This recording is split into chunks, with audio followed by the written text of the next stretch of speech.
ভাই বোনেদের একটি সুন্দর একটি জায়গা দেখতে পাচ্ছেন। ওই যে স্পিরিট বোটটা ছেড়ে যাচ্ছে, সন্দ্বীপে চলে যাচ্ছে, সূর্যটা চলে গেছে। পর্যাপ্ত পরিমাণে মানুষ এখানে ভ্রমণে আসে, দেখতে পাচ্ছেন। এই যে মানুষগুলো বসে আছে, পর্যাপ্ত পরিমাণে মানুষগুলো আসা যাওয়া বিনোদনের সময় কাটানোর একটি জায়গা। সব মিলে আনন্দময় জায়গাটা। ফেসবুকে দেখতে পাচ্ছেন,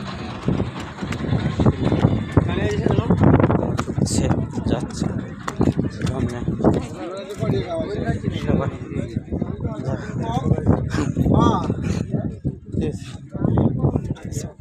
ফেসবুক সাথে বোনেদের আনন্দ দিতে আসছিলাম। সময়ের অবকাশে সূর্যটা তলায় গেছে, যদিও ভিডিওগুলো পরিষ্কার আসছে। সাইডে দেখতে পাচ্ছেন এই দুটো জাহাজ।